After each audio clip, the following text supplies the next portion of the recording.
So like you hold on to it. Right here. No, right this one. Down. There you go. Just a little bit through. Oh, I see. Yeah, and if you let it go, it's gonna go start going up.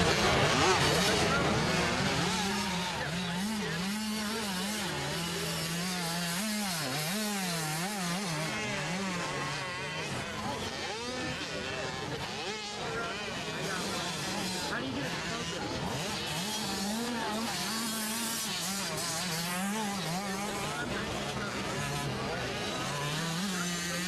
Yeah, it's not focusing.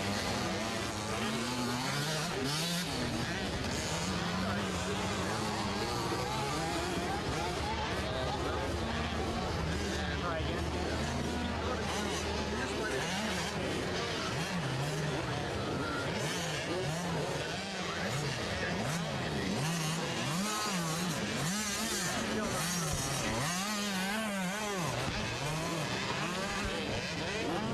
It's on auto.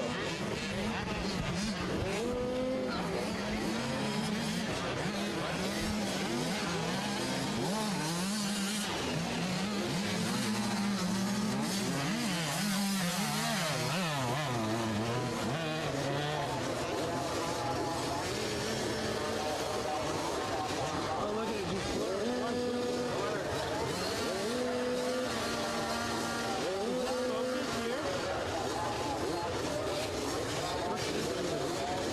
oh, we've got focus right here. So this little dial focuses.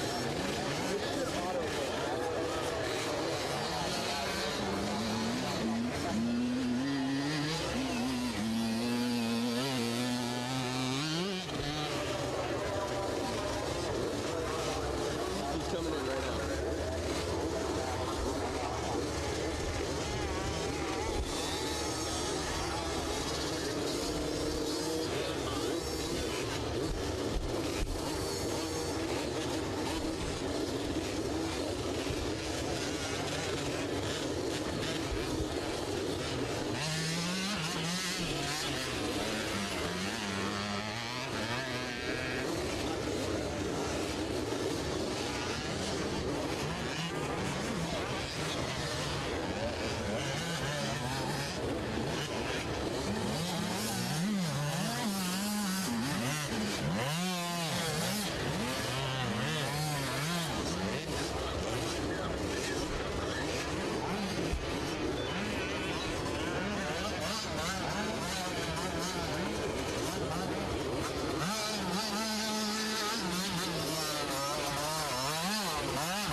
Finish it off with your shirt. So now we're gonna finish, camera.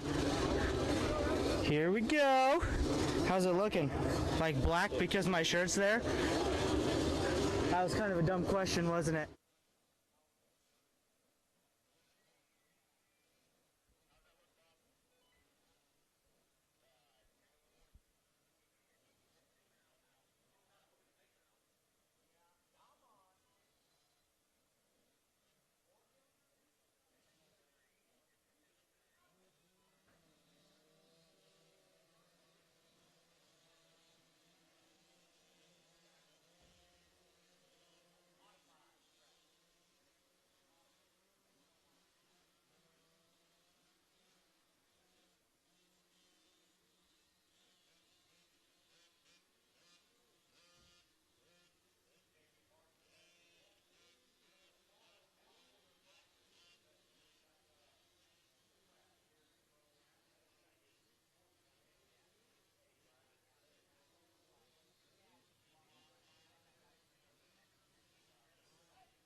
Good morning. Welcome to the 2014 AMA Arizona Open. It's a cloudy Saturday morning, and the minis are just getting wrapped up with practice before we start the racing for the day. We're going to start off with the 450A Pro-am race. I think we got about 35 riders, and it should be a full gate. Track is cut in.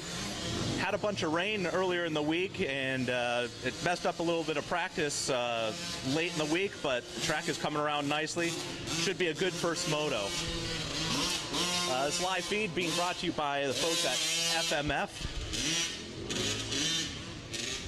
And got some of the minis here just trying to navigate through some of these ruts that the big bikes were able to cut in earlier in practice. Now, the rain we got earlier this week was just one night, but if you were here a couple months ago and saw the news, Arizona was practically underwater, at least the Phoenix area was.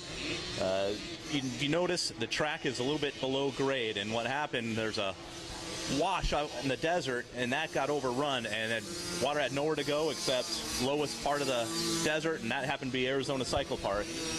This whole track was underwater. It was literally a lake. Track crew did a great job in pumping out literally millions of gallons of water, and just let the sun do the rest. And what that did with all that flooding that came in, it brought in tons of sand and silt. So the track is a little bit softer than normal, and the sand parts are truly a sand track. So we got all sorts of terrain for these riders today. We've got hard pack, we've got ruts, we're gonna have some soft dirt, sand, you name it, these riders are gonna encounter it during their laps around the track. So parts of the track will form up, other parts are gonna change from lap to lap.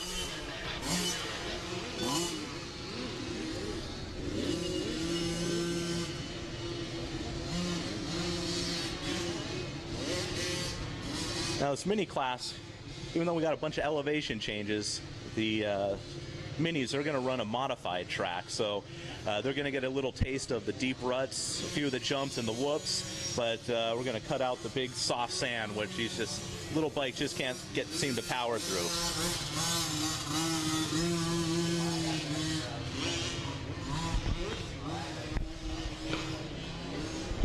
We're about 25 minutes away from start time for the first moto drop of the day.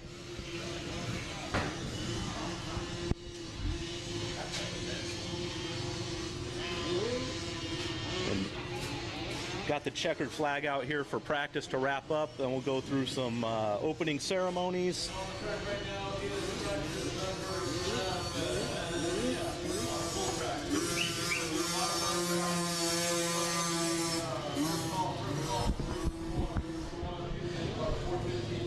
Now, if you're not familiar with Arizona, we are in a desert, the Sonoran Desert. So go ahead and Google it. You can see how big this desert actually is. And a couple times a year we get some rain. We actually got some the other night. So the track looks prime right now.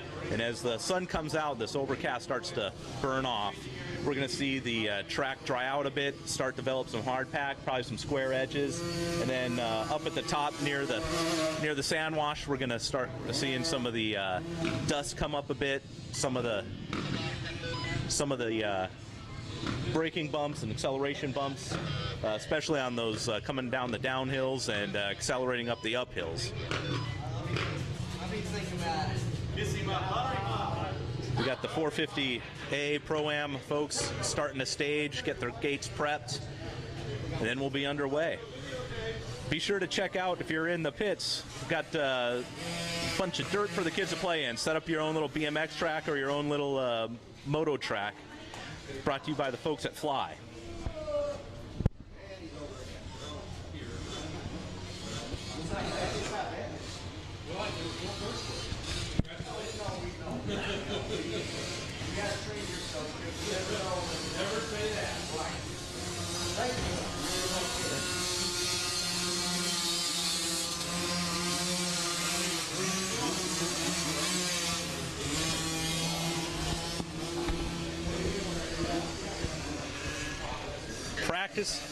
Practice is starting to wrap up.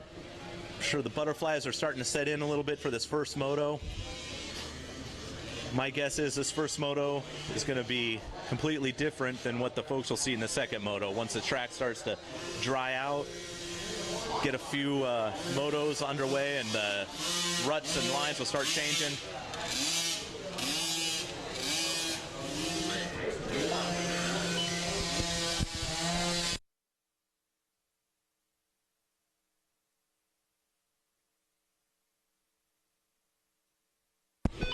All right, as practice is wrapping up, let's take a little break and say some thanks to our sponsors.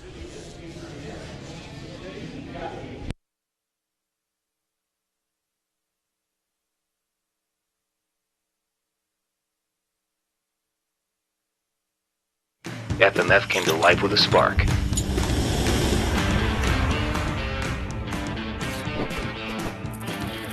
Today, FMF is the leader in performance exhaust. FMF is driven to ride. FMF is 100% American-made horsepower. 40 years of riding hard and having fun.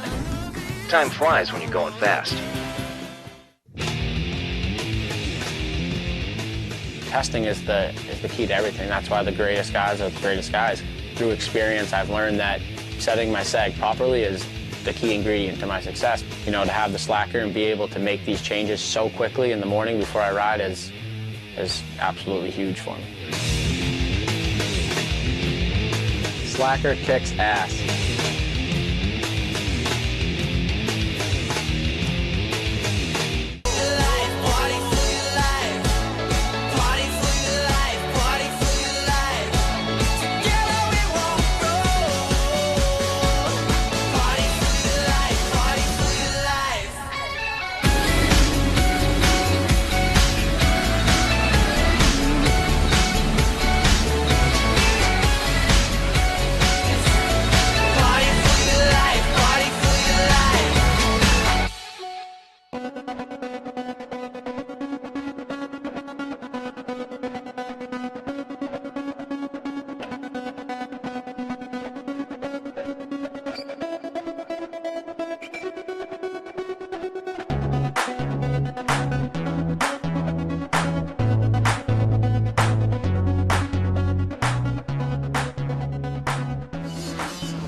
Minis on the modified track, let them get their bikes dialed in, and looks like we got one of the last guys of this current practice sitting down in the turn here, working to get his bike up out of the dirt, and we'll unleash the minis on their modified track.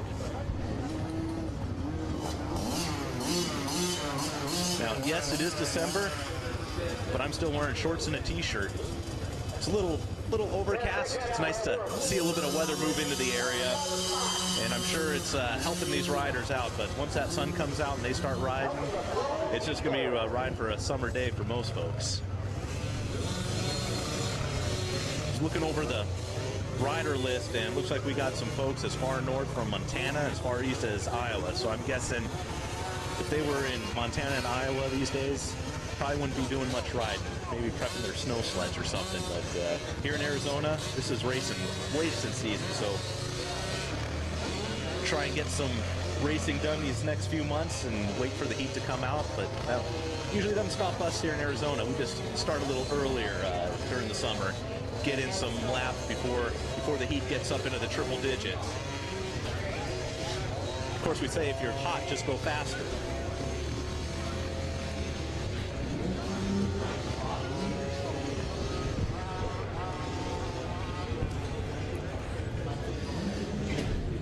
Now, if you're wondering where Arizona Cycle Park is, we are just outside of Buckeye, which is a little bit west of Phoenix proper. And it's one of the unique tracks here in Arizona. Most of the tracks, not a lot of elevation changes. If you want elevation, you usually have to go out and do some trail riding up in the mountains on some goat trails. But here at Arizona Cycle Park, being down in a hole, we're able to incorporate the sides of the hills going up top to the sandier parts and coming back down to the harder pack. And so it's really unique in that the way the track develops, the way the uphills, and they do a great job here from changing the track every so often to give us riders something new to challenge us. So every once in a while there's some new uphill jumps. They move the hills around so we can change up how we go up, how we come down, what kind of jumps that we're jumping. It's a track crew here with Bobby White and his wife Beverly do a great job in keeping us challenged and changing things up. Now this part of the track going up top, that's going to be the sandiest part. They go up, come around, down again, then go back up. And we say sand, it is. It's desert sand, so not a lot of form there for the track to shape up. It's just moving dirt around each time the rider goes through. And so each lap coming around, a bump that was there may not be there, or a smooth line that you had, it's probably going to be a little rougher coming around again. So that's the type of part of the track that we should see some passing, where the riders that are good at finding lines and riding smoothly are able to flow around.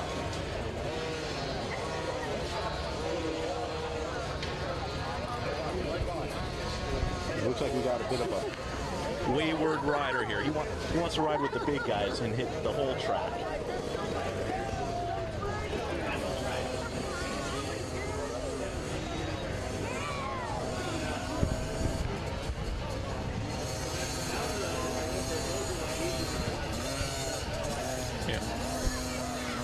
Here you go, give you an idea of what kind of, how big these ruts are just coming after practice, putting these little bikes in it. Here you go. Little guy getting a few cheers for coming up and down and around. Looks like he's trying to stay out of the big ruts.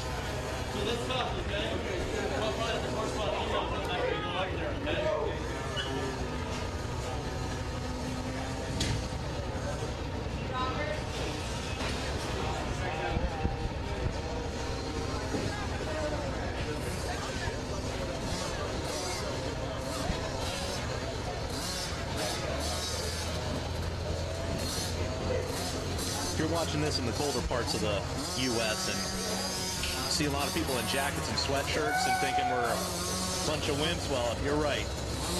These hot summers really thin our blood out. So anything usually below 70 degrees, we're in a polar suit.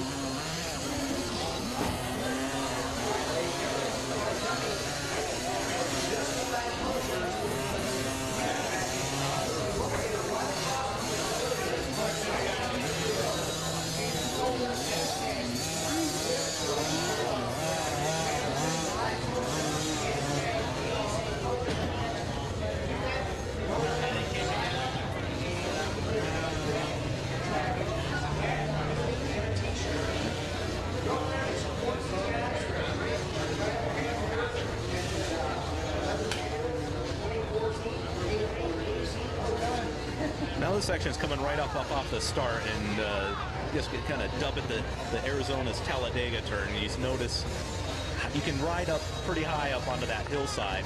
So on the start, it starts pretty good about on the far inside gate. It doesn't cut in at all. So if you get on the inside, get the jump, you're controlling that outside. It depends on how far you want to push those guys up the hill. Or if you're closer to the box, you can just keep the gas on all the way up around the outside. Just a matter of how high you're going to get pushed. So it starts going to be interesting to see who gets the jump. If it's going to be the inside guys holding control, or guys towards the middle, towards the box, are getting the jump and cutting over and controlling that inside.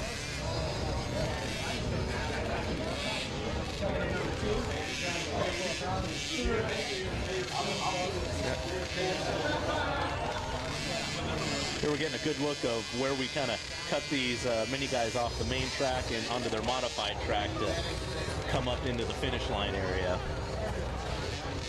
And you can see why these little bikes just can't handle the deep ruts and the soft dirt that's on the rest of the track. So here they come through. Probably the fastest section they're going to see today.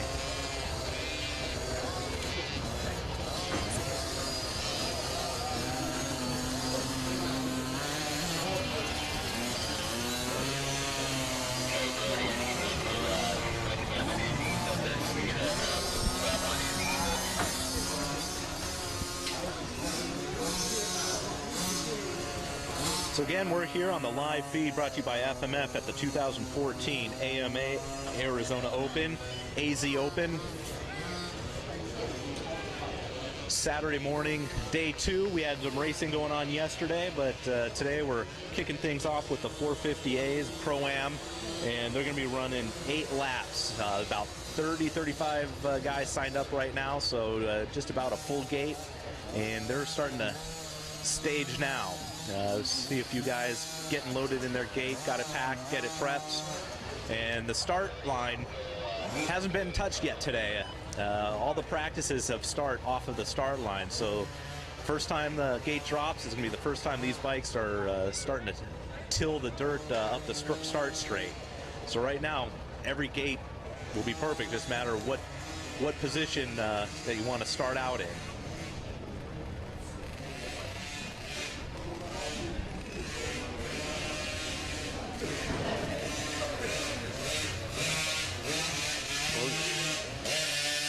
Got the finishing up practice, last minis off, and guys down on the gate getting ready for start of 450A Pro-am.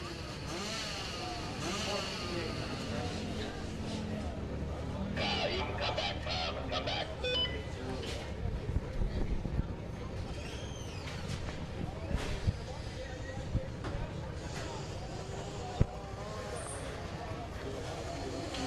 Hey, Chris.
Welcome back to the 2014 AMA AZ Open, azopenmx.com. Check out the live feed, timing, everything you need to know. Of course, if you're looking at my pretty face right now, you already know where to go.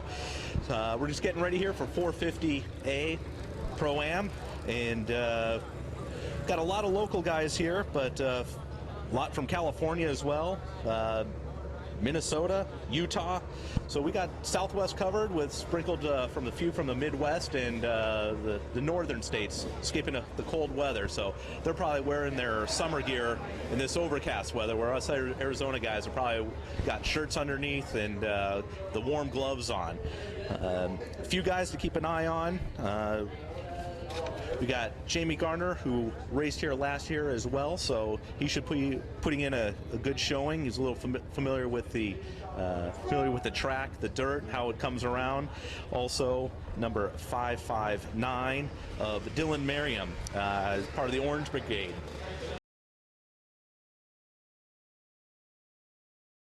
To kind of show everyone else that we're fast here as well. So we're just getting ready to drop the gate on 450A Pro-am. Looks like everyone's gated in. We're just tying up a few loose ends so we get everyone ready.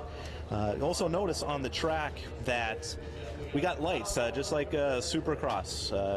Let the riders know if there are any issues coming up. So safety first, of course, of all things, and maybe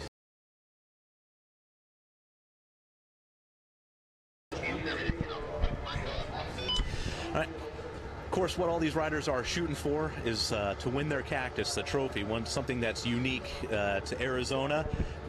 Take a look and see how these trophies were made and what these riders are shooting for.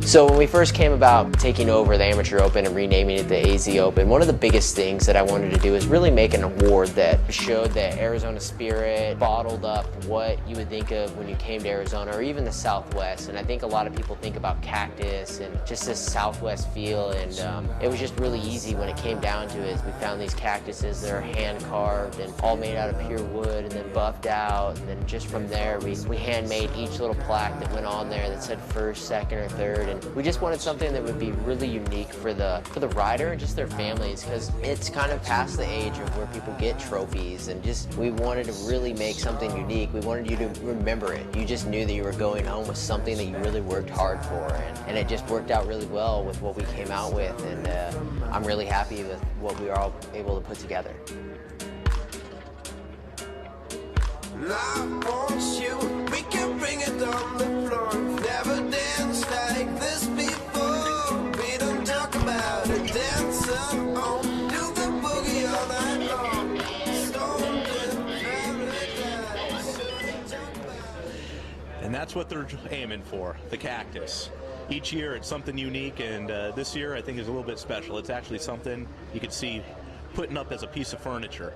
Handcrafted, buff, something that's unique to the Southwest. So I know the Arizona boys looking to take that home, but guys out of state have something to show off to their friends should they take it. So 450A Pro-am getting ready to drop the gate on Moto 1, doing a little bit of track prep around the start. So a few more minutes, we should be ready to go.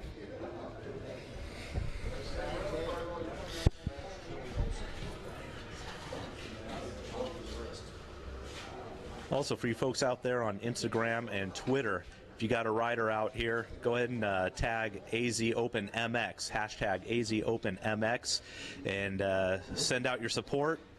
See if we can't get anything retweeted or regrammed for you folks, and get your rider some exposure out there on social media.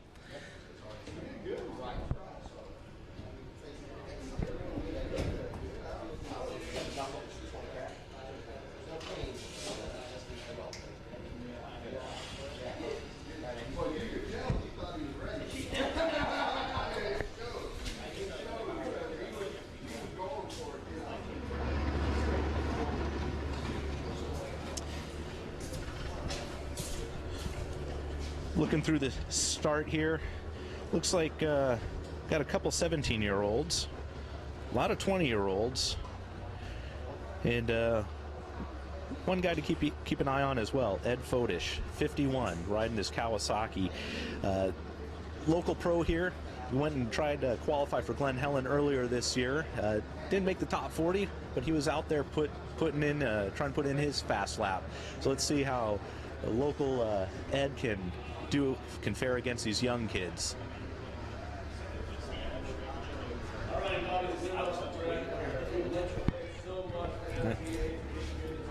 Big thanks to FMF again for presenting this live feed for everyone.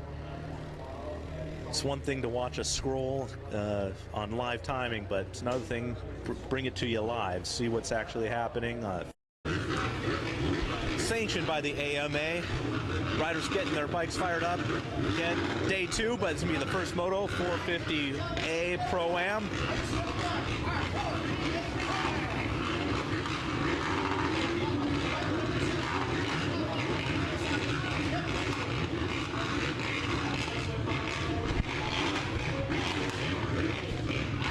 Yep. Starter getting riders checked in. 30-second board should be going sideways here in a little bit.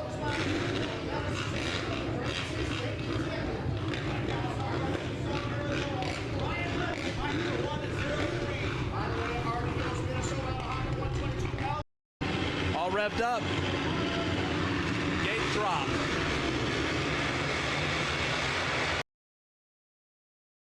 And it looks like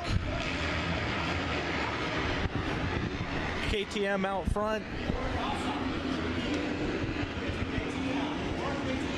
Everyone gets through the first turn cleanly.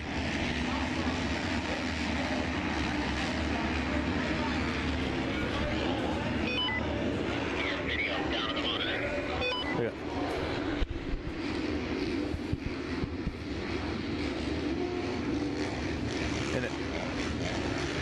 Trying to make out the number of who's out front and actually pulling a lead, going through the rhythm section, which is tricky. You can double, single, double, or just double through. And that's going to be a spot there where I think the more technical riders are going to be getting passes going.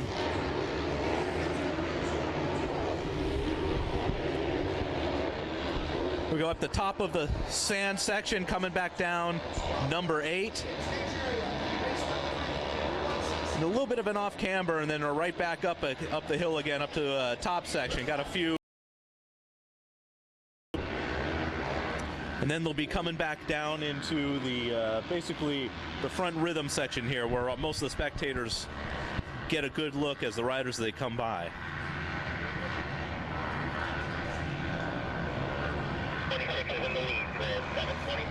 Got number 726.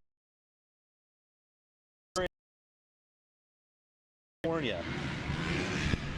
And it looks like he's been putting in a pretty good gap here on the first lap. Coming through in second place, number 521, 51 Ryan Surratt, 636, 539. Watching Ryan Surratt practice, he looked quick, so it'll be interesting to see if he can put it together and reel these guys in.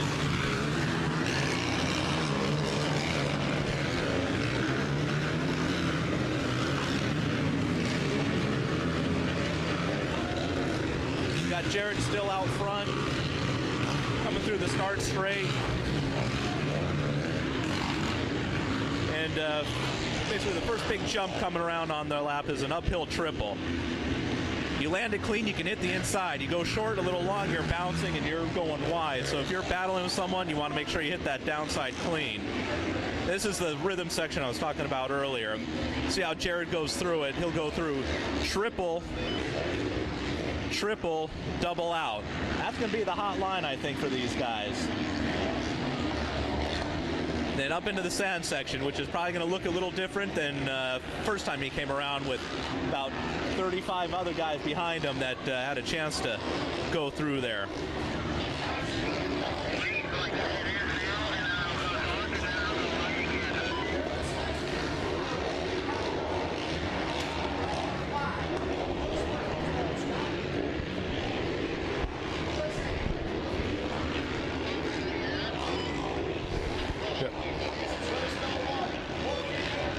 Now this section that they're coming up to up top, it's a true sand section. It's not many ruts develop, and any lines that do develop will get blown out one lap from the next.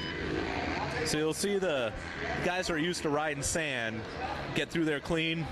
Otherwise, a few of the other riders be kind of paddling through as they're trying to push through. Got Jared coming around again for lap number 2.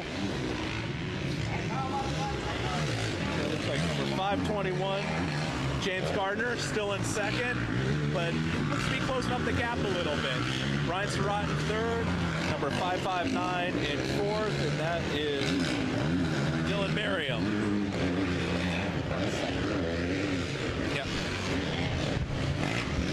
Getting a good look at Gardner going through the whoop section in second place, up through the Talladega turn.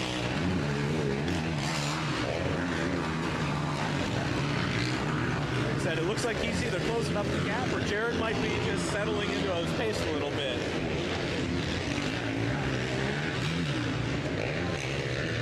And those are the guys hitting the uphill triple clean going to the inside, and then others are going to be going outside, leaving the door open. This is another section. It looks like Ryan Surratt going to the outside, trying to get some speed where he triples, doubles, got held up there a little bit by Jamie, but now it's a drag race up the hill, and Surratt going to the inside, and looks like Surratt grabs it while Gardner just kind of left the door open a little bit. Maybe he just wants to settle in behind Surratt and find out where he's faster.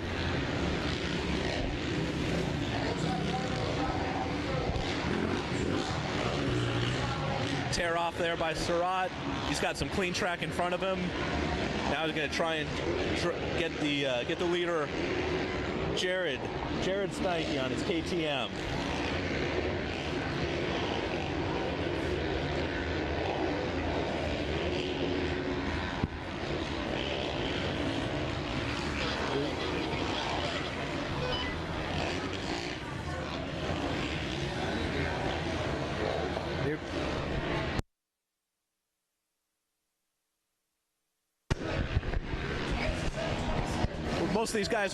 Most of the pros are putting in time for Supercross.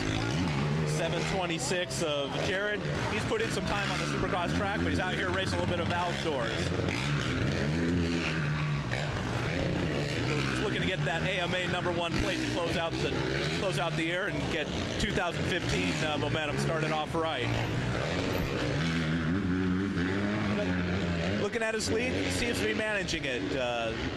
Surratt is starting to come up, but Jared looks like he's managing it pretty well.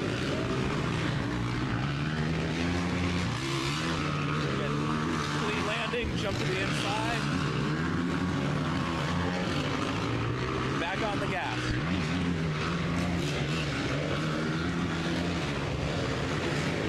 It looks like he learned his lesson from last lap. He went outside this time. Now he's going to do the triple, double out. Looks like Surratt was behind him and maybe made a little mistake in that rhythm section. Lost some time. As Steinke heading up into the sand again. That corner right there where Steinke's going to come out, that's going to get chewed up during the day. Some holes, square edges developing, so able to find the smooth lines on that part of the track are going to help keep your lap times down.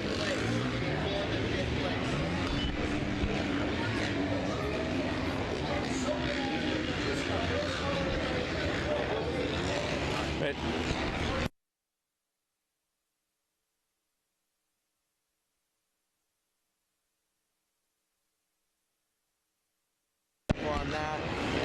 We got Dylan Marion in 4th place. Riding on the KTM Orange Brigade. Did well at Loretta Lynn's earlier this year, I believe formerly on Hondas. As those riders starting to get sorted out, get a clean track, they develop, find the lines they like, whether it's the rut they like or the sand section. It takes a little while to dial this track in.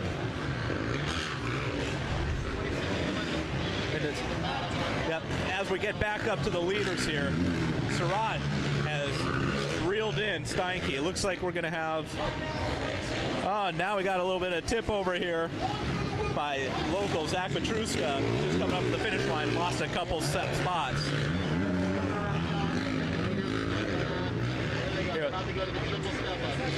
Here we go to the triple step up. Ryan Surratt starting to make his move. Missed the inside line a little bit, but got it back in. Up to the rhythm section, see if they both, both outside, so they could probably triple in. Let's see, triple, double. Triple. Surratt makes a mistake and is only able to go triple, double.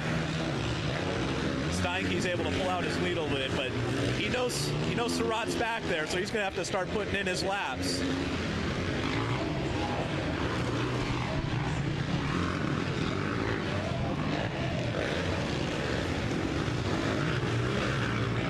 Up to the top sand section, you'll notice how soft that section is. That corner's getting pushed out more and more. By the time the motos end, that may not be the fast line, and they may be looking for guys to hug the inside a little bit more.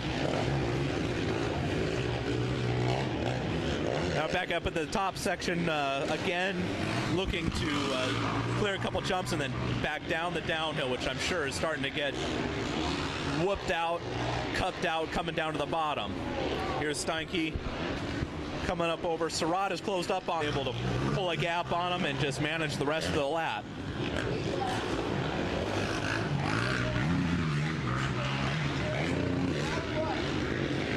Here we go through Talladega again. Surratt going a little high line, probably a little bit smoother, but is it quicker?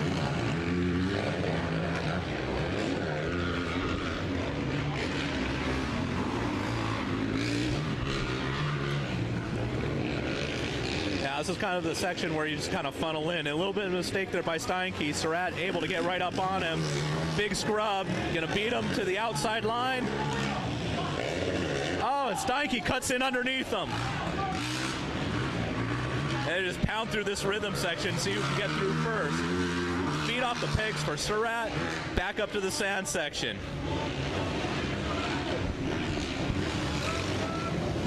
Up top, coming back down. See who can take the most punishment coming into those braking bumps, and then right back up the hill again. Although there are really not that many jumps in this section, going up and down in this sand, bumps. We're coming up to an interesting section here. They'll go up, make a left turn, come back down. There's an option of an inside and outside. Last time around, Surratt went out inside. Here he goes again. Not close enough. That outside line looks like it's starting to funnel into the inside. Surratt making a mistake. Hits the outside. Coming up to a left. He gets out of the way. Surratt now just back in the hunt again, trying to reel him back in. Steinke just putting in his... Looks like the second half will either extend the lead or we'll see Surratt close up again. Surratt only able to triple-double.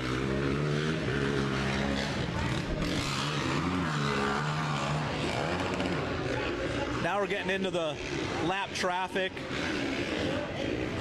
See if Steinke's able to negotiate.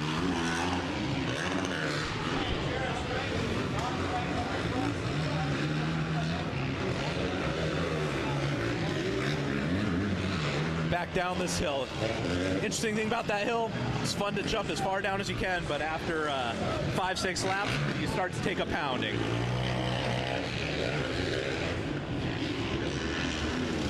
Again, this is Moto 1 450A Pro-Am at the 2014 AMA AZ Open.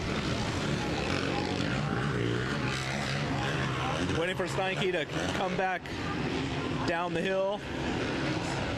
Getting ready to take the white flag.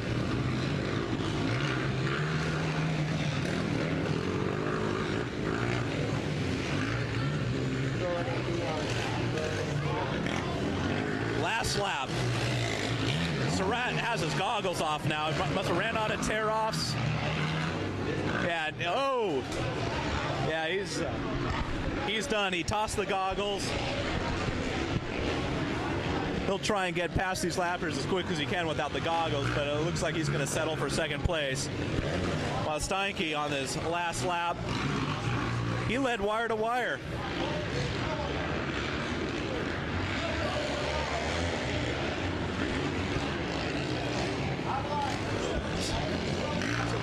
Steinke putting in a little outdoor practice during the Supercross training season.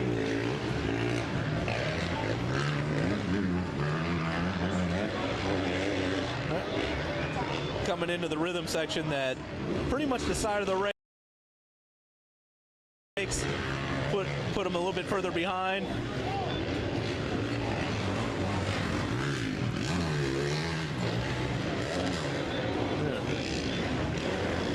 Again, up into the sand section up top, amongst the desert foliage. I'm sure it is.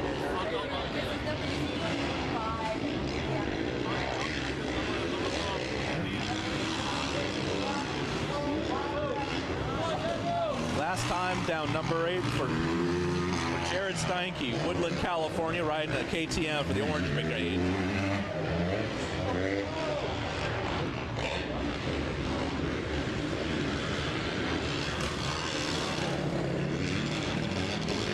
Here he comes negotiating the last downhill. And he'll just cruising on home.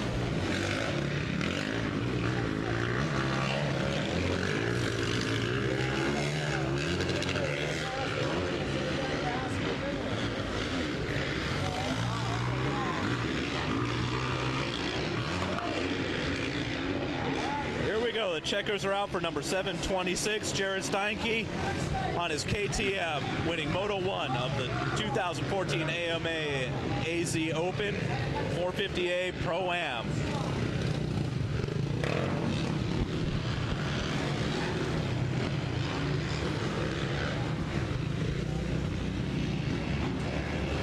Ryan Surratt taking second place. Third place, Dylan Marion. Fourth place, James Gardner. Gardner seemed to get into fourth and stay there, so good consistent ride for him. We saw a little bit 521 of him here at the Pro-am. And we're getting a look at Jared Steinke up on the podium for taking the Moto 1 win. Yeah. Nice clean bike. That'll help. That'll do it when you get the whole shot. You lead it wire to wire. Man, what a great ride, Jared Steinke. Am I pronouncing that correctly? Yes, sir. Steinke. Absolutely. Whole shot. You just completely grabbed the start and looked phenomenal out there. You had some mid-moto pressure brought on by Ryan Surratt. Did you know he was so close to you a couple of times showing the wheel? Yeah, I knew he was there. Actually, I didn't know he was there until about halfway, and then all of a sudden he was right there in my rear tire, and I was like, oh, I better pick it up, because halfway through I thought 521 on the Suzuki was in second. I seen a big gap, and I was like, oh, I got this one in the bag. And then all of a sudden I hear Yamaha behind me, and I'm thinking, oh, maybe he's a lap down, and I seen it was Surratt, and I'm like, he's no lap down. So no, yeah. He's no lap down. The 521 was actually in third, so you had a Ghost Rider back there for a brief second. Yeah. So tell me about triple in the Super 8 section. How is that? It's pretty good. It's a little ready coming out, and the last two laps, the second triple, I overshot it, kind of hit my throat on the handlebars, and the last lap I came up short a little bit. And it's real tough, 450 helps a lot out there. It's kind of deep. Jared, you ran a fantastic ride. You got any sponsors you want to thank? Oh yeah, first of all, motorsport.com. They're new to my program. I normally ride arena cross. That's my main thing. That's what I've been getting ready for. And also Max from Fly, he hooks me up a lot. Scott Goggles, Ankle Saver Foot Pegs, Yoshimura, No Toil, and my buddy Eric Swan, Dr. Green Thumb, for bringing me out here. All right, man, we're going to present this Moto medal for Moto winner number 1. Congratulations on behalf of everybody here from Arizona Cycle Park and Bobby White and the crew, man. What a fantastic ride. We can't wait to watch you chill it out in the second Moto. Oh, yeah, I'll make sure we put on a good battle that second Moto. Hey, give it up for Jared Steinke right here, your Moto 1 winner in the 450 A class out of 31 riders.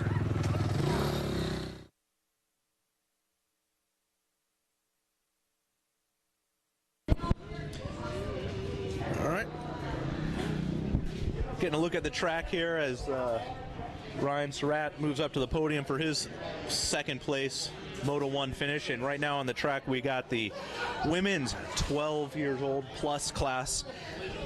And basically all locals. Got Stephanie Mobley, though, coming down from Colorado, as well as Dakota Palmer coming down from St. George, Utah.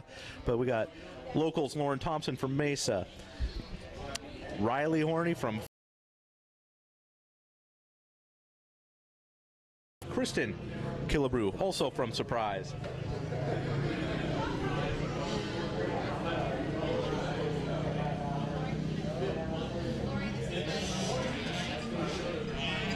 And we just get a look there of Carrie Killebrew, one of the, not just the fastest women rider, one of the fastest riders here in Arizona.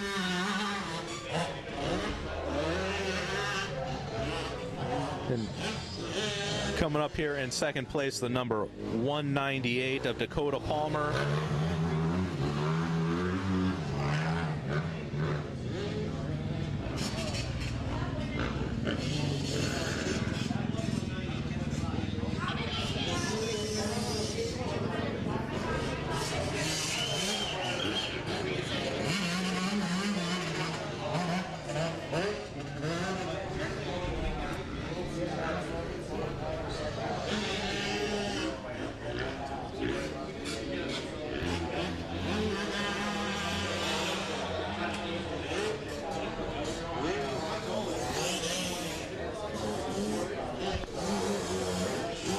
Yeah.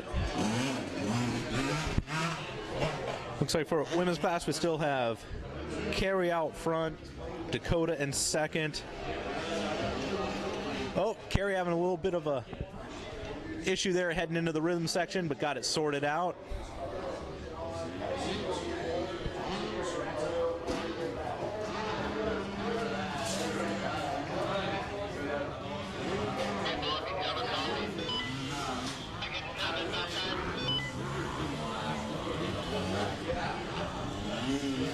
Right, and it looks like we got the number.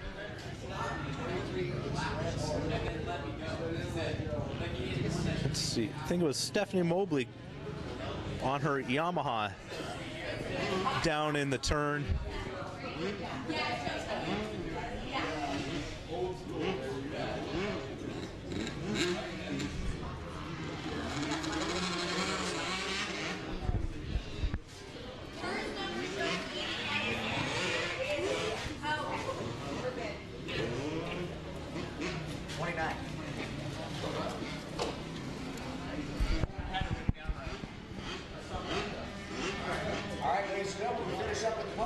Race number 2 that's on the track right now. It's 12 plus. It's Carrie. Surprise, Arizona.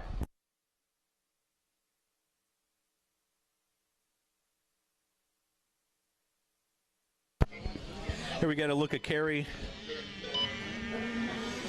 Now, of course, they had practice earlier in the day, but after the 450A moto, the lines have changed completely. After the first lap, it looks like Carrie's getting things dialed in, making her way through the finish line.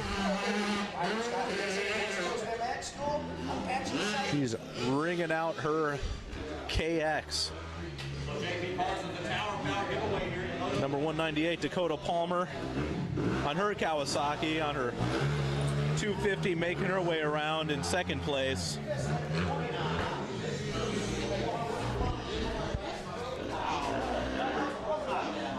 As I said earlier, Carrie not only one of the fastest women riders here in the state, but fastest rider, period. Not uncommon to see her at a local race lining up with her boys and putting a cap on them as well. She's giving a rundown. Got Carrie Killebrew in first, Dakota Palmer in second, Lauren Thompson on her YZ 125 in third. Getting ready to go into the rhythm section. Like double, single. And that third one, it looks like it's a nice big jump, but coming, if you're double and singling, it's a little intimidating to try and get on the gas because it's a bit of a gap to double out of there.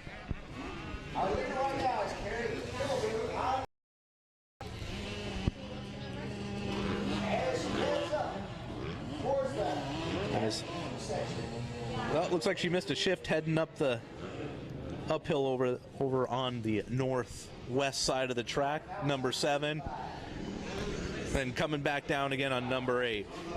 As soft as the track is over there and as hard as she rides that KX, wouldn't be surprised if we're doing a top end between motos.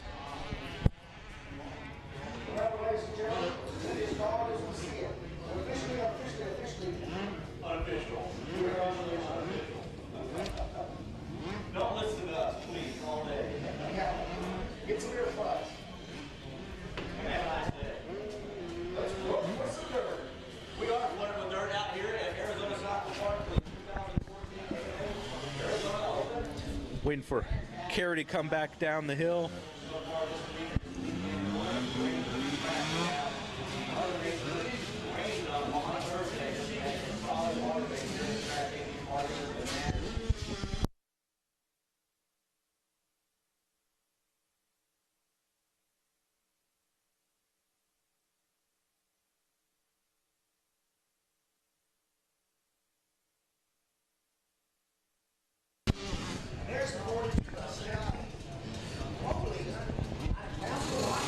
Carrie Killebrew's still sizable lead, but to watch, you wouldn't know it to watch her ride, as she's an aggressive rider, always on the gas, trying to put in the speed. And here we got a generational pass coming up here. If you notice, Carrie coming up on her mom, Kristen.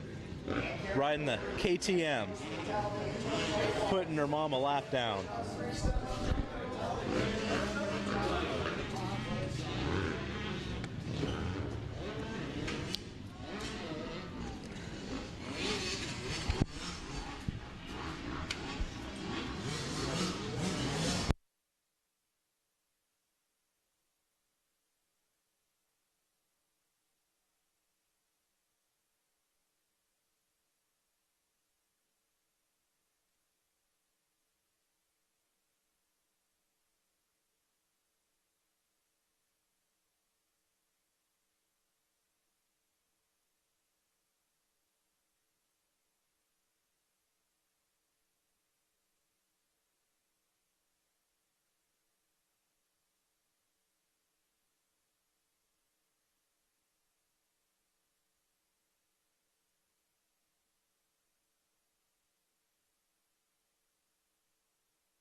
We're back at the 2014 AMA AZ Open, the live show here brought to you by FMF, and we're taking a look at Carrie Killebrew on in the women's 12+ class, and she's pretty much led this one from the start.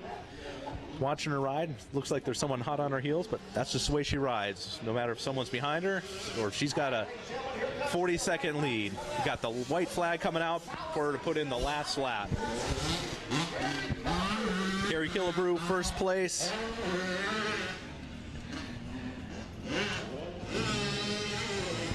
There's another interesting corner here at the ACP track. Inside-outside type of lines. The inside gets really worked in where the outside may be a little bit smoother, but again, the inside, if you can rail that inside turn, you can pretty much put a pass on anyone or block them as they're coming out of the outside turn.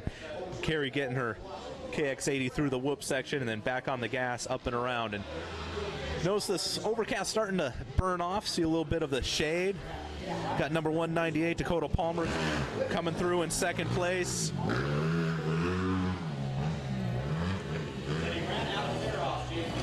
Carrie just doubling up on the uphill triple.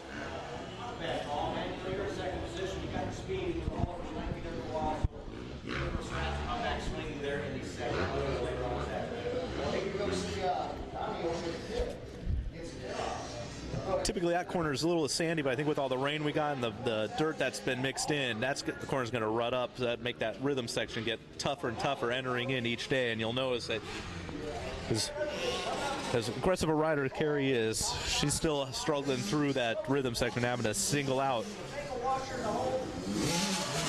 Got Lauren Thompson coming up and through in third place.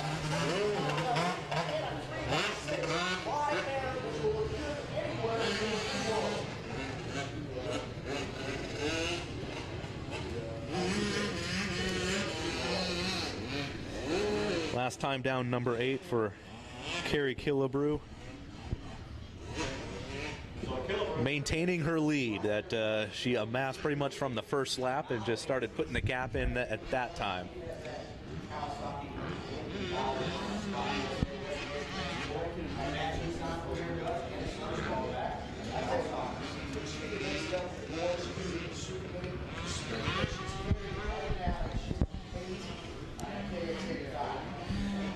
Here comes Carrie making the final downhill into the rhythm section here. And as Carrie's making her way through, we got Riley Horney without her goggles on, able to get through to put in one more lap. Here comes Carrie Killebrew taking the win for women 12+ class at the AMA AZ Open. And stage area to race number 4. Open B Mod, race 5, open C Mod. Over to the podium, Champ Garcia. He's got it. Rusty's got it. All right, JP Parsons getting up here on the Podium with a really fast Carrie Killebrew on a KX85. We'll let her take her goggles off. Carrie, man, awesome ride out there. We, JP Parsons and myself up there just completely complimenting your riding style. Looks like you just are having a blast out there. You got the track dialed in. What's going on? Just trying to find all the smooth lines and avoid the mud, but it was a pretty good race. Looked like you had all of your fast lines chosen. I had them when I went out for practice. Right, awesome ride, awesome ride. Any sponsors you want to thank? I'd like to thank God for keeping me safe. West Coast Mech School, Fly, Scott, Franklin Racing Engines, and anybody else I forgot.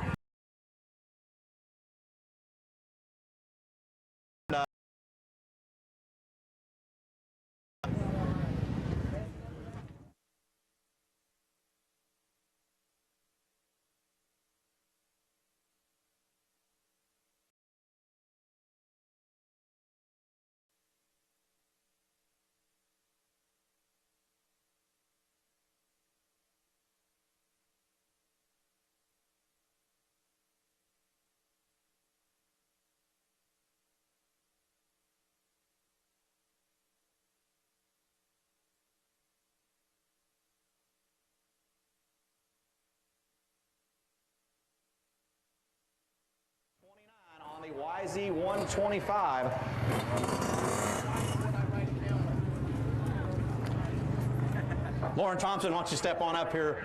How are you doing? How'd that moto go for you? It was sucky at first.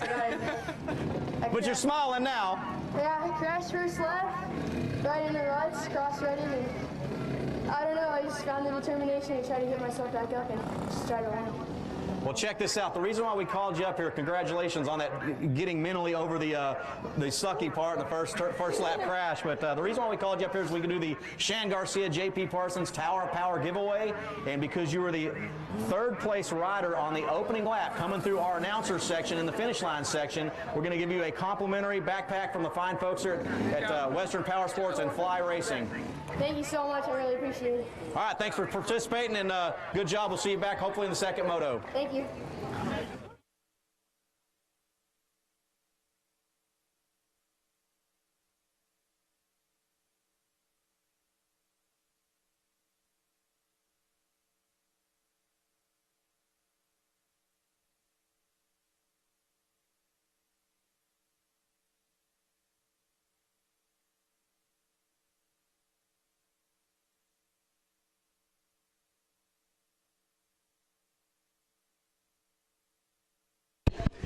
Here we go, gate dropping on race number 3, 51cc, 4 to 8.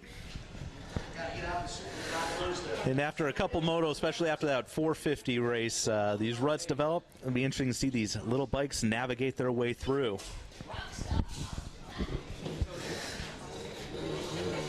And trying to get a number here on who's in the lead. Looks like number 62, Dalton Caudill, in second place, but making the pass for first, but way up on the outside. See if he carries his speed around. And yep, he's able to hold it around the outside to take first. Looks like number 229, Brody Dial from Mesa, Arizona, in second place. This is on the modified track for the little guys, so here they come around through their flat tracking section before they re-enter the track and back up towards the finish line. And get a good look here of the ruts as the guys are making their way down the hill. Oh, we got Brody Dial almost over.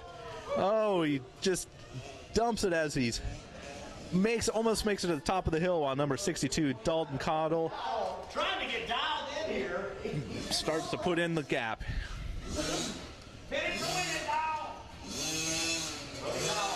Oh, point in the wrong direction.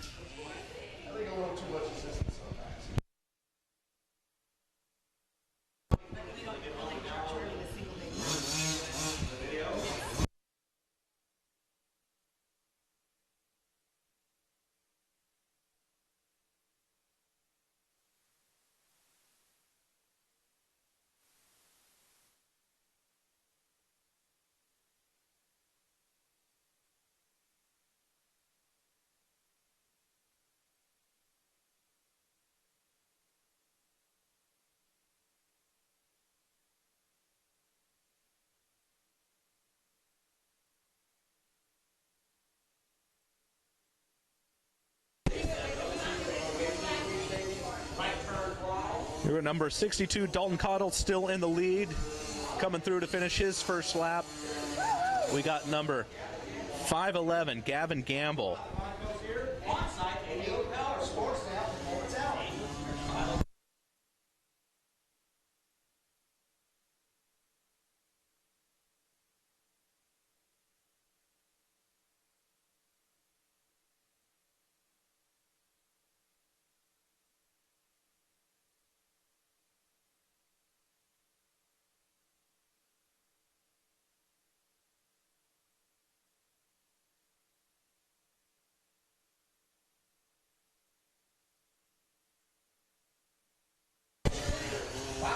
Number 62, Dalton Cottle coming around again.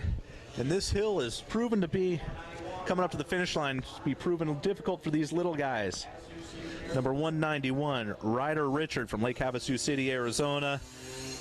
Taking a spill in the soft dirt, now back down the hill again. Number 62, Dalton Cottle, Littleton, Colorado. I'm guessing it's a little bit colder up in Littleton than it is here in just outside of Phoenix, Arizona. This is the 4 to 8-year-old class. And these little guys are putting in 5 laps. Although it's a modified track, these little bikes, 5 laps. As much energy as little kids have, I'm sure they'll be huffing and puffing. Here we go. You hear the cheers coming for Brody Dial coming through the finish line, I believe still in second place.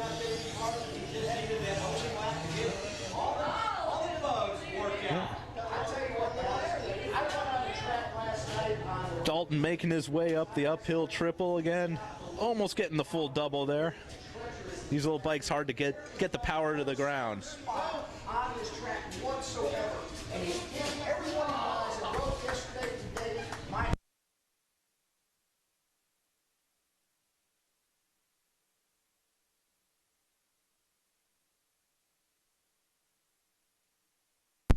We get the parents involved here as well, and on these modified tracks. Actually, I believe those are Brody's parents there helping him out. It's 62 out of Littleton, Colorado, Dalton Cottle. Dalton just came through the finish line. He's putting in a steady, consistent race. Looks like Brody Dial's back up on his bike, getting ready to go into the whoop section. Is Dalton coming around the corner here where Brody was just getting a close-up look at the ACP dirt.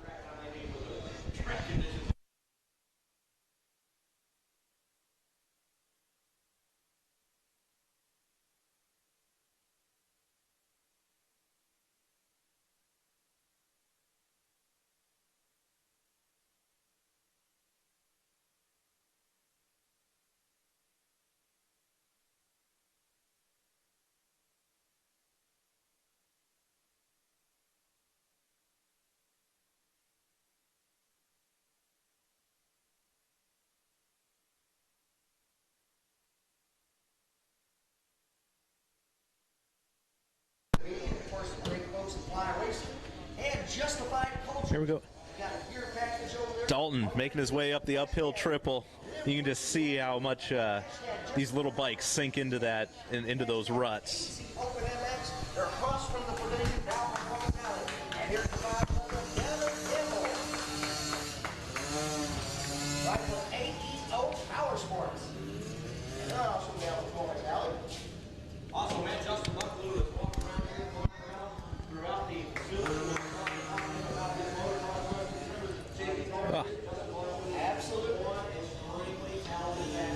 Looks like Brody Dial is back on the gas again. These little kids, not like us old guys where we get a reality check and back it off. They go down there up again, going as faster than they were before. There you go, just stay on the gas, get up the hill. And he's just trying to hold off Dalton from lapping him. We got the white flag out now, so we're on the last lap for these little guys.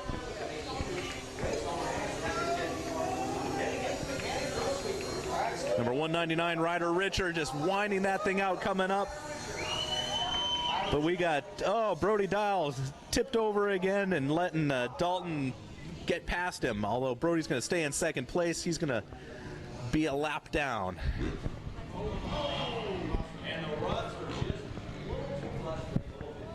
Well, you got 10-inch wheels, you got 12-inch ruts. well, here's the exactly. You know, this track is laid out here, obviously in the Sonora Desert. It's always really dry. So I'm talking to some folks out in the pits, and they're like, "Man, Shan, we're just not used to this. We're not used to this." And I hope these parents aren't wearing brand new shoes, because running out on the track is as soft as it is. Here we go.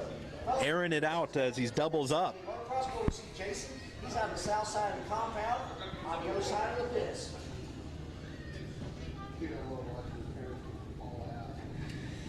Don't forget, 4:30 will be the drawing at the Shock Stocks Fly Racing giveaway, for the Shock Stocks Fly Racing giveaway. Go on over there, get Here we go. Dalton Caldwell making his way through the modified portion for the 51cc 4-8 minis. Moto 6 movie night and free kettle corn compliments of FCAMX at the pavilion.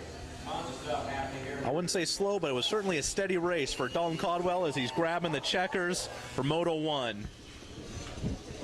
He just wants to keep going. He just wants to ride his bike. There he goes off the track, get the bike ready for Moto 2. What do we got? We're waiting for second place, Brody Dowd, to come through. We have race number 4, Open B Mod. Getting ready.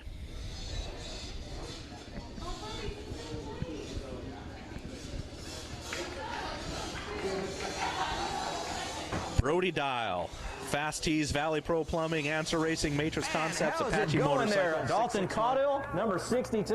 What's happening, buddy? Not much. Not much. How'd that moto go, man? Did you enjoy the track? Yeah, How about those ruts? Were they a little spooky or you got them dialed in? I got them dialed in. How long have you been racing? Almost 5 years. Almost 5 years, and you are 7 years old. So you started about 2.5, 3 years old? Yeah, Man, is this your favorite sport in the world? yeah. Who's your hero? I see you laughing under that helmet. Who's your hero? My mechanic? Your mechanic. Awesome, man. That is super, super cool. Great answer. And who is your mechanic? My dad. Your dad. All right, your dad is your hero. That's an awesome, awesome, awesome job you did out there. You got some sponsors you want to thank? Yeah. And who would those be? Dunlop, WMR, Spy, Liette, Risk Racing, Globe Shoes, Grand Prix Motorsports, and God. You got a lot of guys helping you out, God. And how about James Berry over there at Risk Racing? He's a good guy with a good program, man. And really excited to see you up here. I like your smile under that helmet. Super cool to see you on the podium. Are we going to see you up on the podium later this afternoon? Yeah. That means you're going to do what?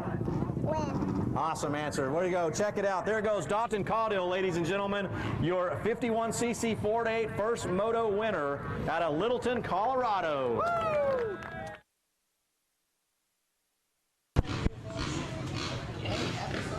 Here we got 191, Ryder Richard, finishing up his race.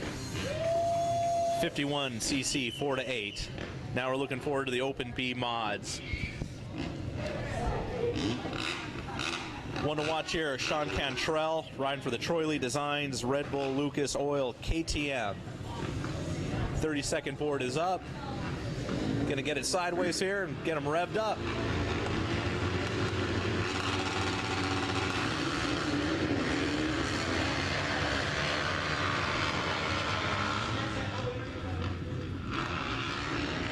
Cantrell a little off the start. Looked like he was going to get the whole shot, but shuffled back to third. And it looks like number 44 of Jonah Locks out of Dixon, California with the lead. Cantrell in second place. There we'll see how these Open B mods handle the rhythm section. Cantrell to the inside while Locks around the outside. That looks like double, single, double. Their first time up to the high desert sand section.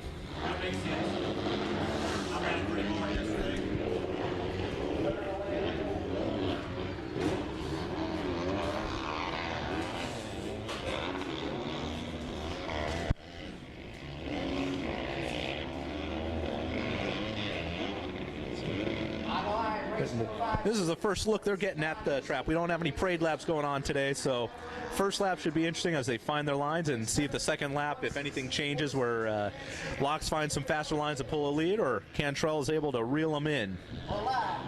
Try and get a look for third place as well, in fourth place, see what's going on behind Cantrell and Locks.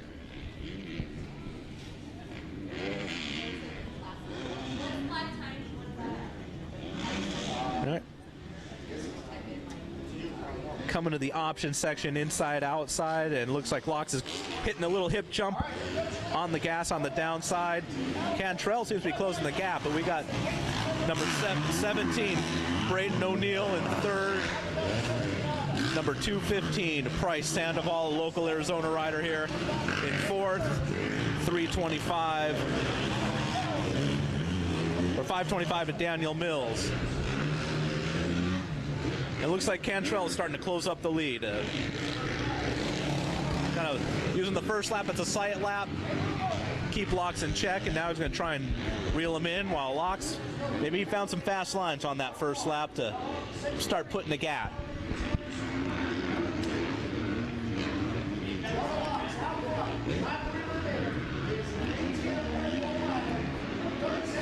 Hope you're enjoying this live feed brought to you by FMF at the 2014 AMA AZ Open. We got Locks coming around the outside, Cantrell the inside. Locks triples in and doubles. Cantrell having to shut it down and just kind of plow through the last half of that rhythm section. But it's going to be a drag race going up the uphill. Locks holding the inside. Cantrell just trying to hold his speed around the outside, see if anything changes coming down. Nope. Cantrell at bay. All the way around the outside for Cantrell as they come down number 8. And it looks like Locks is protecting that inside line.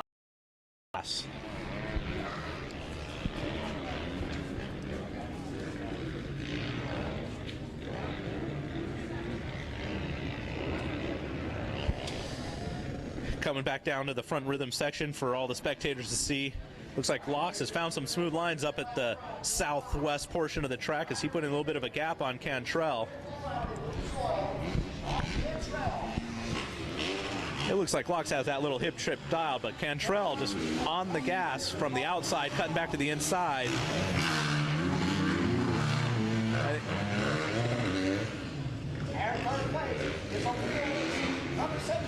Here we go, just kind of funneling in, Cantrell following at this point. He's going to have to find a smooth line around Locks, as Locks is just going to keep hugging that inside line. Through the whoop section, he's going to run up the inside. Locks cuts it down, shuts the door. I think Cantrell wants to get by him. We'll see if this uphill triple will, as long as they hit it clean, they should funnel the inside. One of them comes up short or long, they're going outside. Cantrell going outside up the top. Got hung up a little bit, and Locks is putting a few more bike lengths on that lead of his. Cantrell to the inside. That's going to be a quicker line to the rhythm section, but Locks able to triple double. Oh, and Cantrell coming up a little short on the bigger rhythm there, almost going over the bars, and he's just going to run it up the inside, it looks like, while Locks going to the outside. Maybe it's a little bit smoother and faster up top there.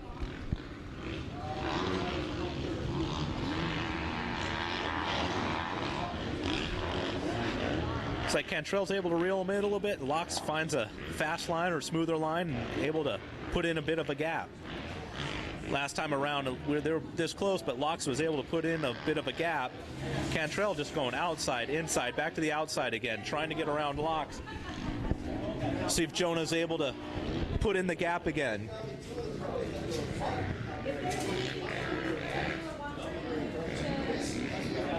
Again, this is race number 4, Open B Mod.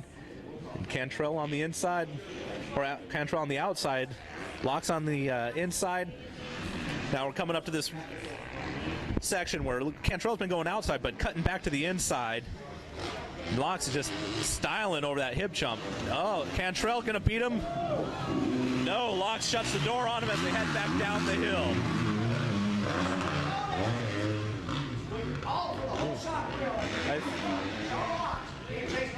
We got number 17, Braden O'Neill, still in third place.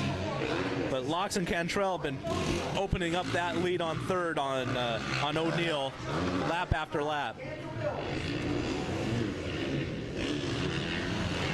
I think Locks just seems to be putting the bike right in the line that Cantrell wants to try and use as a pad.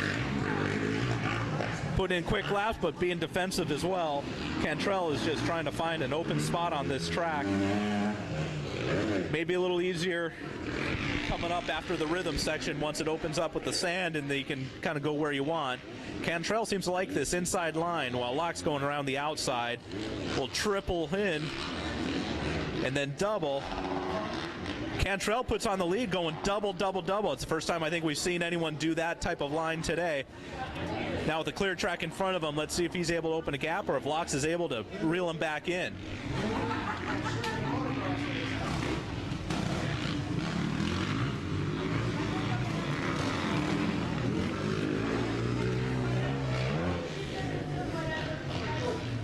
Looks like Cantrell's able to open up a little bit of a gap now that he has some clear track in front of him, able to run the lines he wants to run instead of trying to be where Locks isn't.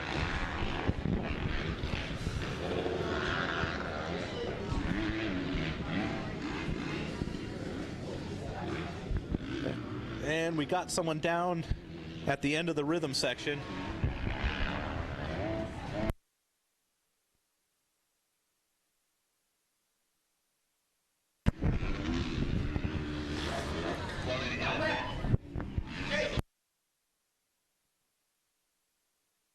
We got Cantrell taking his preferred lines now, open up a gap on Locks as they come around finish line. Locks in second.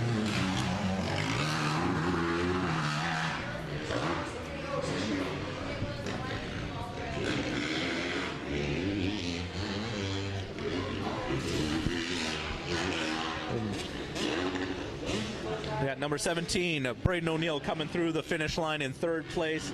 Cantrell still out in the lead. Locks, though, seems to be managing, trying to close that gap. Cantrell, don't know if he's just managing it. For 5:25, Daniel Mills through the finish line now.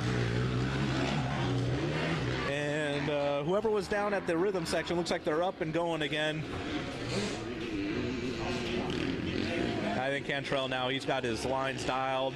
He's going inside. Let's watch him try and double. That double, that's a tough double there because that landing is about 3 feet higher than where he's taken off. And by able to go inside with double through there, it seems to be a little bit quicker than trying to go around the outside and triple in and double. So Cantrell able to run the lines he wants to run, opening up the gap on Jonah Locks, and 17 Braden O'Neill still in third.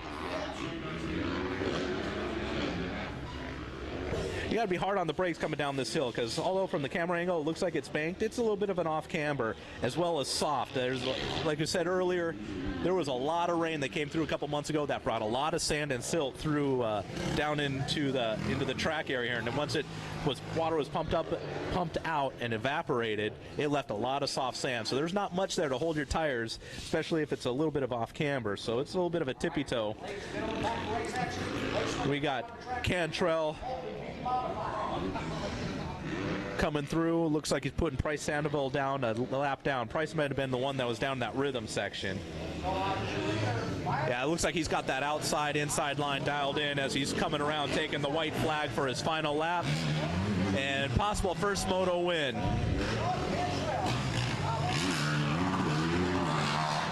Jonah Locks through in second place, but Cantrell looks like he's got this on lockdown, pardon the pun.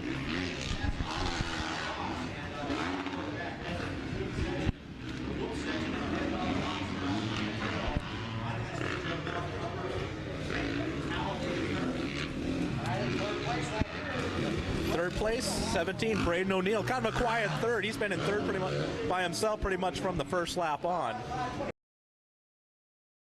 Coming through, Cantrell is making his way around jump number 4 here for the last time for Moto 1.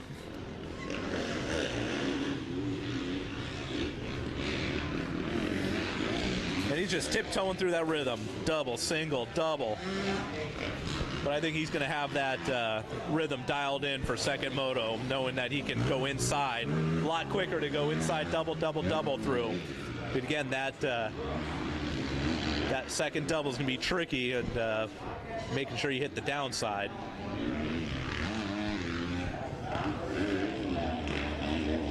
Sandiest section of the track up there at top.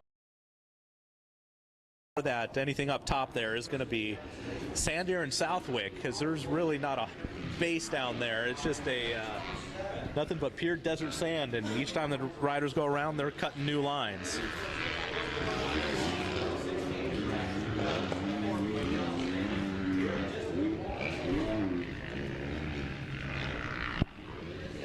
Waiting for Cantrell to come through again, taking the last rhythm section here.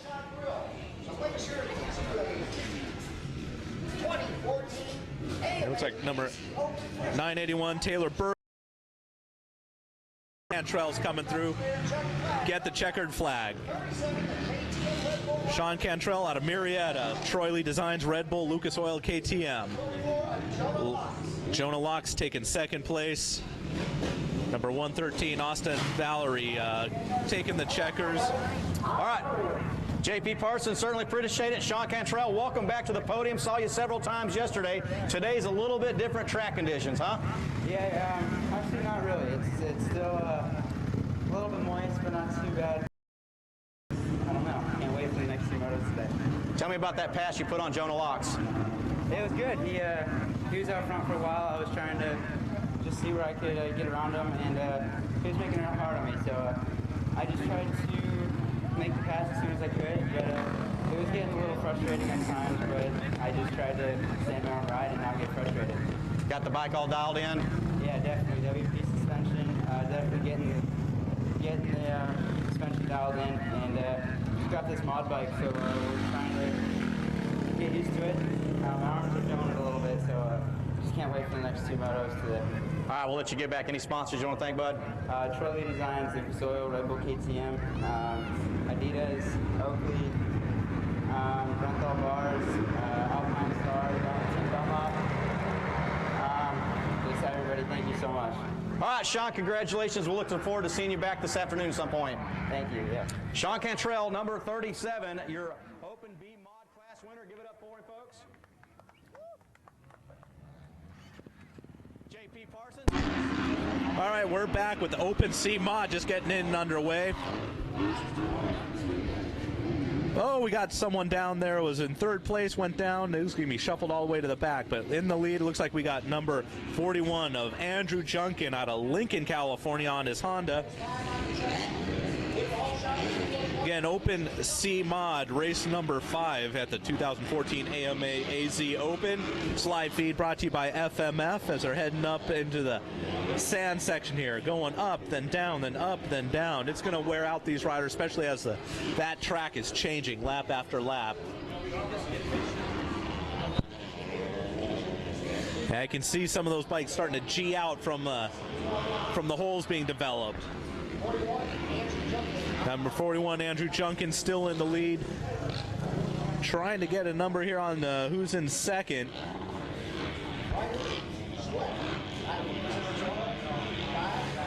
We'll get a good look as they're up top, hitting a couple of the tabletops before they make their way back down to the front rhythm section.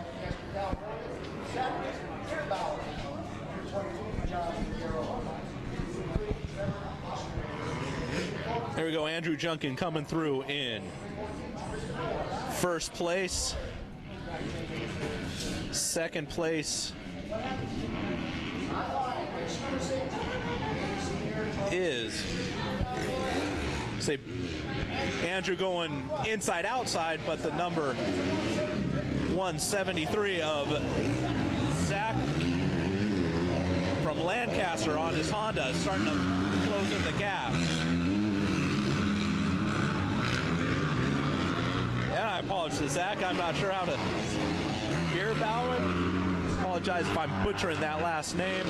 But he's starting to make a run on Andrew Junkin here through the whoop section, trying to cut it into the inside as they're getting on the gas going to Talladega. The higher you go, the smoother it'll be, but the longer it's going to be around. So it's protect the inside line, or do you want the speed around the outside? They're coming up here. It's probably going to be a rutted out section up to the uphill triple. Both of them hit it cleanly on the binders to get into that inside line. We'll see who negotiates this rhythm section. It's going to be the deciding factor, I think, all day in every moto. Andrew Junkin to the inside, while Zach double single. He's able to double. Is he able to hold around the outside? It's going to be a drag race up to the hill. Andrew holding the inside still. Railing around the outside was Zach.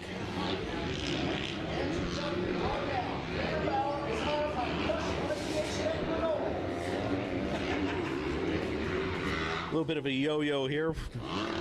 Zach closing in. Then we'll fall back a little bit. So now it's going to be interesting. I think in sections coming up, it's going to be who wants the inside, who wants the outside, who's going to carry the quickest.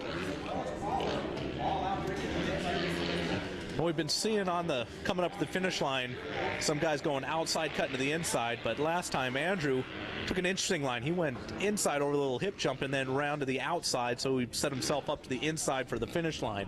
Let's see how they set each other up again for this completion of this lap.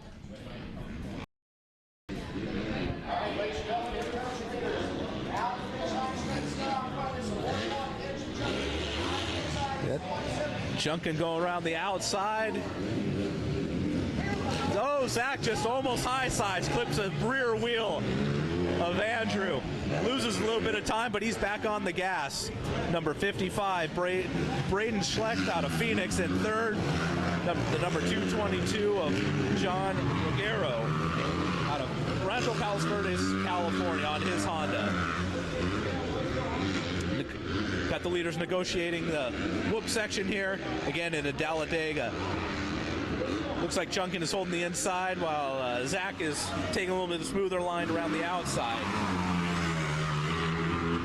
Junkin can get downside this uphill triple cleanly. He'll be on the inside. Got both of them up, no problem.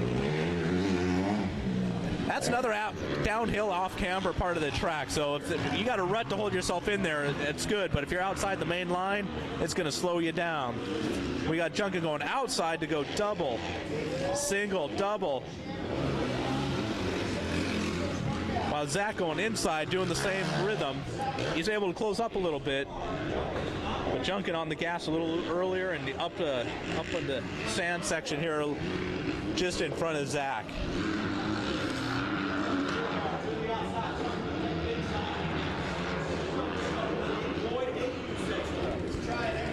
Take a look at these lines here. They just get pushing out, and you see Zach trying to cut to the inside, but nothing there to hold his rear wheel. Steps out on him, and he still stays in second place behind Junkin.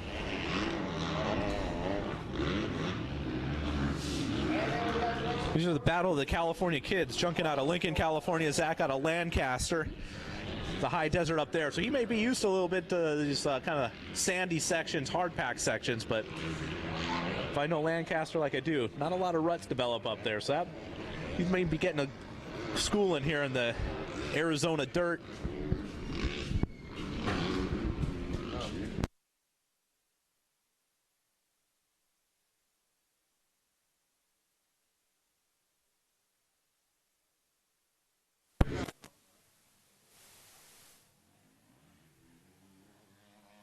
The Open C Mod, we got Brian Wilkins coming in to do some announcing. He was here yesterday, so we'll be able to get a little insight on how the track's been developing today compared to yesterday. That's right. Thanks, Chris. You know, usually out here,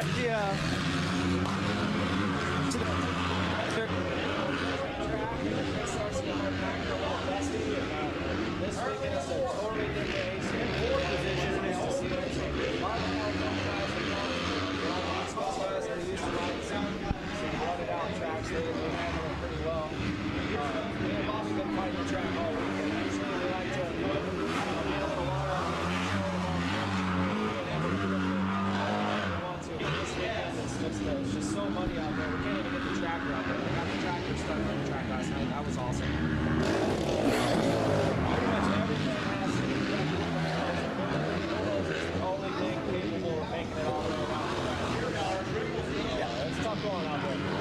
Yeah, with losing a day or two from the range he had earlier this week, but probably a lot easier to get back on the track than it was about a month and a half, 2 months ago when you needed a barge to get around the track.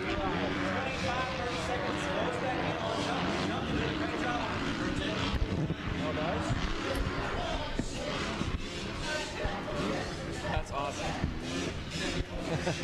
So sorry about that. So what I was saying is that usually when we prep the track, me and Bobby love to be in control of all the moisture and things like that. And this weekend, it was completely up to Mother Nature. It's tough going out there. The only thing we could really get on the track as far as equipment-wise and getting everything prepped was just the bulldozer. The Gannon tractor actually got stuck out on the track out there in turn 1 last night. So bulldozer only out there on the track, and usually it makes it tough, and me and Bobby kind of pulling our hair out. We like to be able to be in control of the track and the conditions and things like that, but all this weekend it's just we're at the mercy of Mother Nature. Everyone's used to seeing the drier, more hard-packed ACP and not used to riding the ruts out here. The California guys are loving it. You know, a lot of the East Coast guys, a big group, Utah down here as well, they're loving it. And so it's great. Oh, so we got some hot racing action going on out there. Yeah, it looks like Junkin just held off Zach. Zach was trying to run up the inside, but again, tangled with his rear tire, got a little high-sided, dropped back a bit. Now he's getting back on that horse, see if he can reel him in. And Bierbauer was actually running some good lap times yesterday. I'm pretty sure he won one of his motos he was racing yesterday. I don't know exactly what class, but I remember calling his name a bunch yesterday running up front. And it seems like, we had our open practice on Wednesday, or I'm sorry, on Thursday. Wednesday night it rained, Thursday morning it had rained. So not everyone got to practice. We maybe had 20% of the people actually brave the rain in the track and go out and get some time in. And what I've noticed is all those guys who actually went out and braved the track during practice are doing a lot better. Even if you're going slow in the mud, you're going to know the track, you're going to see where the lines develop. It'll give you a little bit of confidence that first lap in your first moto when the guys who haven't seen the track really don't know what they're seeing the first time around. Right. I don't think there's been a race where everyone's made it through without at least one person falling over in the corner. And sometimes it could be a lapper. Sometimes it could be the dude out in first place, with a 20-second lead. So you just got to stay out there and just keep battling. You can't call it quits quite yet. Fortunately, the dirt's soft, so if you are tipping over, it's going to be a nice landing. Right, right. And now we're seeing the sun come out, so you might actually see some dust start up at the end of the day for that prep for tomorrow. Yes, yeah. Hopefully tonight I'll be able to go out there with the Gannon tractor and get it ripped open, and we might even fire up the water trucks. We scrambled all last week knowing that we had this event coming up and trying to get the water trucks up and running. This one, so scrambled, get the water trucks going, and then we didn't even need them. So. All right, we got a battle coming up here for the checkered flag. Let's see who's going to choose the right line coming through. Zach going to the inside.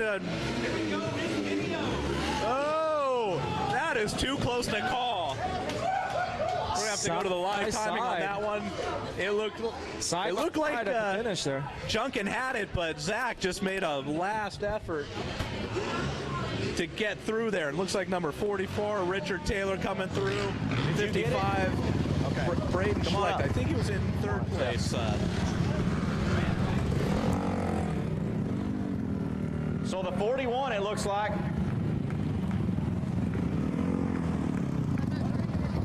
Yeah. Hey, go find out who won. I don't know. Make for sure you keep it that way, though. Podium. Don't know if that's an indication of he is the winner or he was just the first one up onto the podium. They're trying to check the transponder timing right now. The guys have the transponders, everyone mounted on their forks. They're sorting that out. We got race number 6, mini seniors, 12, 15 mod, as well as mini juniors, 9 to 11 mods. Out on the track, we got, looks like 2 gates out of this one. Fact. Andrew Junkin, number 41. Great ride. Hey, Bierbauer, let's shake your hand, man. What a great challenge there you provided for Andrew Junkin. And Junkin, man, I got to give you all the credit in the world, Andrew, number 41 here. Great ride first off. You had a hard charging beer barrel all over you the entire moto, and he made a few mistakes in some ruts, kind of tip over, do some duck paddling, trying to keep his bike upright, and then he would close back in. He had a rhythm section going on that Super 8 where he was triple, double, making some time on you, but you always held the best line and made him try to get aggressive and creative. Yeah, you know, I just kind of rode my own race, listened to where he was behind me, and just kind of serpentine around the track, not letting him get any lines that would leave the door open. So I did the best I could on shutting the door on him and just taking all the fast lines and all the passing lines so he couldn't get around me. Little Rubbins Racing, great line choice selection. You're in control of this one. You got the clean vision. You're making him work hard, and boy, he did work hard. But in a sense, it made you work hard. You're up there sweating pretty good. We'll let you get back, get some water. How about some sponsors you want to thank? I want to thank GP Racing, PCP Motorsports, Roseville Honda Motorsports, JL Rider Development, my mom, my dad, all the people who've helped me, Steve Gibson, Steve Parker, Tim Burkett. Thank you, everybody. Andrew Junkin out of Lincoln, California. Congratulations. Hope to see you back up here on the box. Sweet. You ready to go, Miss?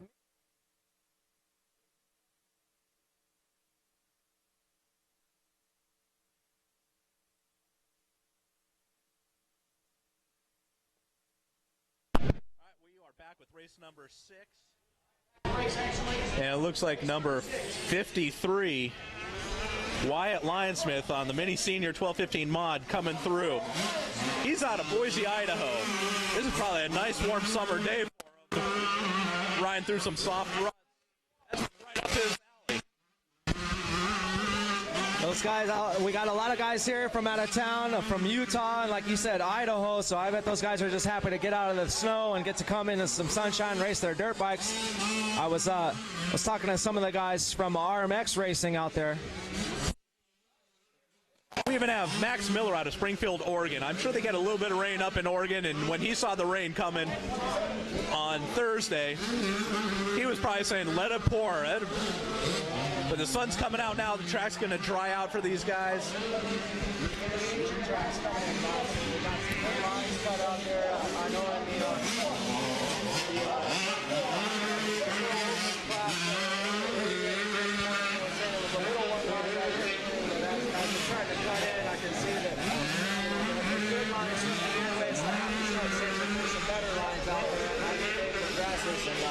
Especially all that sand section back there, we know the moisture beautifully. We can drive out and do whatever we wanted on that sand. As long as the roller wants the whole body hit. With the monsoon that we had a couple months ago, we had 25 feet of water inside this pit. How many gallons of water did you guys pump out of here? Out of just this main track, it was 50 million gallons, I believe the number was. And that wasn't all of it, because it would still look like a lake, and you're just letting Mother Nature do the rest. Still over there by jump number 9, you can still see some of the remnants of it, and that's just the stuff that has not soaked in. We actually had a bike buried out there during practice. This thing right here.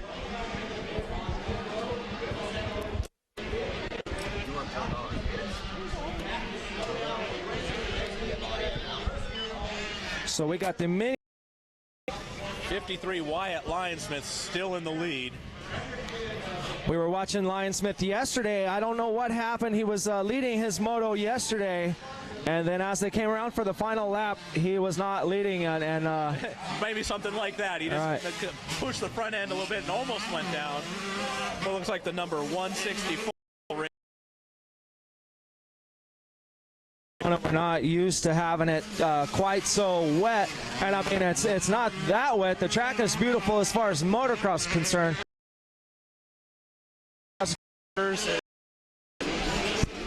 Yeah, Brian and I were just talking a little bit about the ruts we're seeing on this track, and it's not typical of Arizona track to see this type of ruts. With as wet as it is and the lines developing, these little bikes, those ruts are just swallowing them up.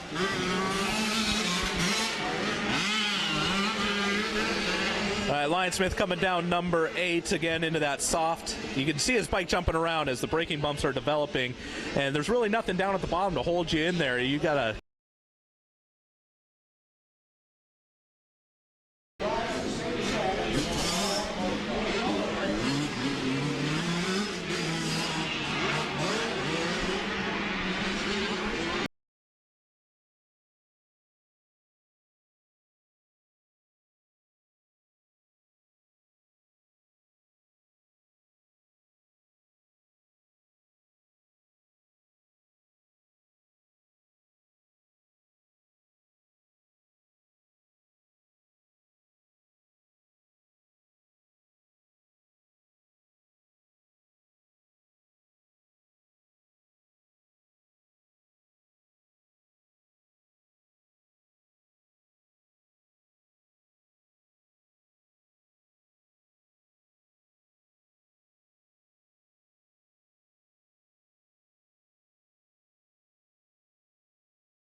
number 29 of Travis Damon out of Lake Havasu City, grabbing the lead, heading into the rhythm section for the first time.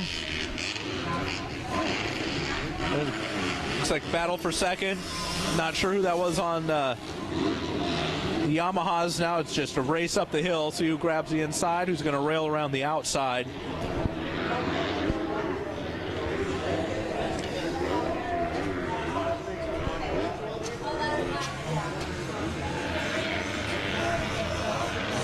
Again, no parade laps here. This is the first look they're having in race conditions after 10 previous motos.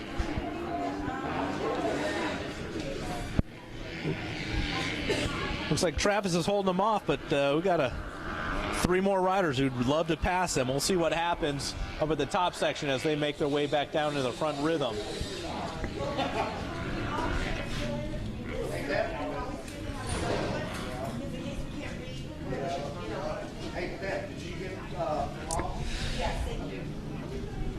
Here we go. It looks like it's the number 17 of Braden O'Neill in first, with 29 Travis Damon in second. We'll grab third here as they come by up to the finish line section. 17 Braden O'Neill, Travis Damon number 29. The 525 of Daniel Mills in third.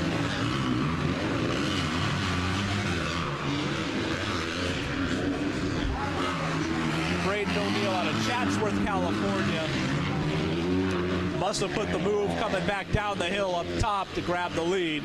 So he's in the lead, and he's starting to put on a little bit of a gap on lap 1 leader, Travis Damon. Third place, I believe, is the 525 Daniel Mills out of Wildemar, California, riding his Yamaha for Thousand Oaks Motorsports.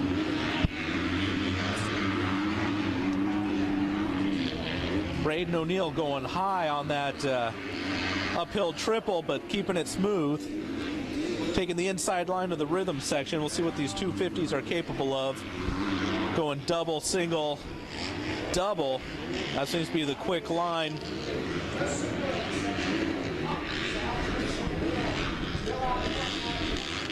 Yeah, he's opening up a lead, heading up into the sand section, the northwest part of the track. 25 Daniel Mills is trying to put some pressure on him.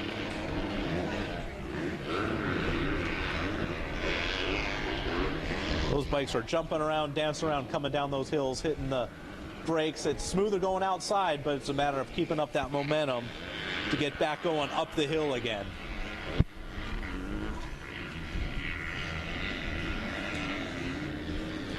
See if Braden's been able to open up his gap a bit as they come back down the hill into the front rhythm section.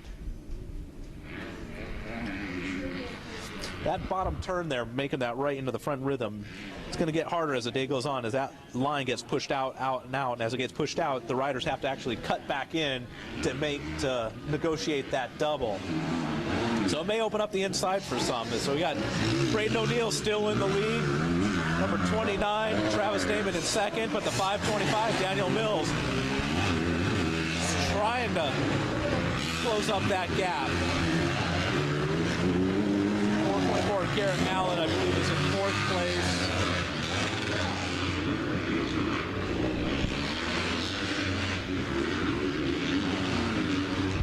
Again, riding high on that Talladega, keeping it smooth because it's starting to dry out, it's starting to chunk out, it's starting to get rough.